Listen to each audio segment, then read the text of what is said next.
Hello दोस्तों, कैसे हैं आप। उम्मीद करती हूँ आप सभी बहुत अच्छे होंगे। चलिए जानते हैं अपनी आज की कहानी के बारे में। निहाल अपने कमरे में बैठा हुआ लैपटॉप पर कुछ काम कर रहा था। तभी वसुंधरा देवी कमरे के अंदर आती हैं और निहाल के पास बेड में पर बैठती हुई कहती हैं, क्या हुआ, तुम मिला काजल से। हाँ माँ, मैं मिला तो काजल से, लेकिन मुझे नहीं लगता कि वह आपकी बहू बनने के लायक है। क्यों भाई, क्या कमी है उसमें। वसुंधरा देवी ने पूछा। माँ, कमी तो कुछ नहीं है, लेकिन हमारे घर के हिसाब से वह सही नहीं है। कहने का मतलब कि वो सारे गुण जो आपको अपनी बहू में चाहिए वह उसमें एक भी नहीं है। वसुंधरा देवी निहाल की तरफ देखती हैं और कहती हैं, तू पहली मत पूछा, साफ साफ बता, तुझे लड़की अच्छी लगी या नहीं। निहाल नजरें झुका लेता है और कहता है, माँ मुझे तो काजल पसंद है, लेकिन वह आपको पसंद नहीं आएगी। निहाल की बात सुन वसुंधरा देवी पाँवें चढ़ा लेती हैं और कहती हैं, तू ऐसा क्यों बोल रहा है। तेरी खुशी में ही मेरी खुशी है, तेरी पसंद ही मेरी पसंद है। भला वह मुझे क्यों पसंद नहीं आएगी। मैं तो इसी बात से खुश हूँ कि तू शादी के लिए मान गया है। तुझे तो लड़की पसंद है ना। निहाल कोई जवाब नहीं देता, बस हाँ में सिर हिला देता है। वसुंधरा देवी के चेहरे पर खुशी छलक आई थी। वो मुस्कुराती हैं और कहती हैं कि बस तुझे लड़की पसंद है तो और मुझे कुछ भी नहीं चाहिए। मैं भी गायत्री देवी को फ़ोन करके रिश्ता पक्का करती हूँ।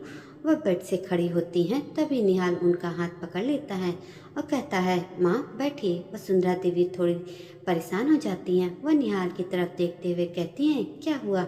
निहाल कहता है कि आप बैठिए, मुझे आपसे कुछ और भी बात करनी है। वसुंधरा देवी बैठ जाती हैं। तब निहाल कहता है, माँ मुझे तो लड़की पसंद है, लेकिन शायद उसे मैं पसंद नहीं। निहाल की बात सुन वसुंधरा देवी के चेहरे पर गुस्से की लकीरें उभर आती हैं। वह कहती हैं, क्यों नहीं है पसंद, आखिर क्या कमी है तुझ में। ऐसी कौन सी विश्व सुंदरी है वह जिसकी इतनी हिम्मत कि मेरे बेटे को रिजेक्ट करे। माँ, उसने मुझे रिजेक्ट नहीं किया है। दरअसल वह शादी करना ही नहीं चाहती है, बस अपनी माँ के कहने पर मुझसे मिलने चली आई थी।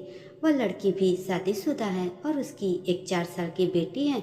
तब वसुंधरा देवी कहती हैं, यह तो मुझे पता है, उसके पति से उसका तलाक हो चुका है। वह अपनी माँ और भाई के साथ ही रहती है। वह पुलिस इंस्पेक्टर है। क्या यह भी आपको पता है। निहाल ने कहा। निहाल की बात सुन वसुंधरा देवी चौंक जाती हैं और कहती हैं, नहीं, यह तो मुझे नहीं पता था।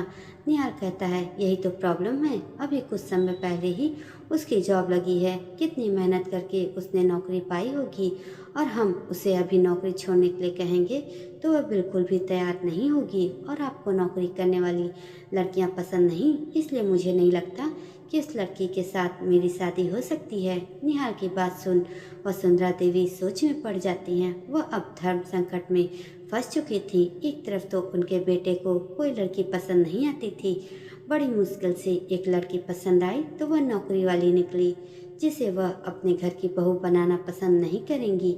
वह थोड़ी देर तक सोचती हैं, उसके बाद कहती हैं, कोई बात नहीं, अगर तुझे लड़की पसंद है तो मुझे उसकी नौकरी से कोई भी दिक्कत नहीं है। निहाल को अपने कानों पर विश्वास नहीं हो रहा था।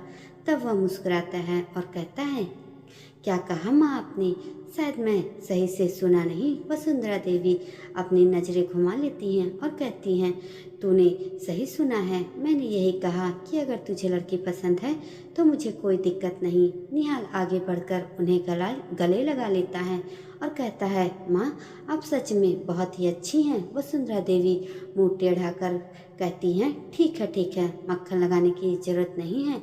मैं उस लड़की की माँ से बात करती हूँ, पता तो चले उनका क्या कहना है। तब निहाल अपनी माँ से कहता है, ठीक है माँ, आप बात कर लो, लेकिन इतना याद रखना उस लड़की की मर्जी भी मायने रखती है।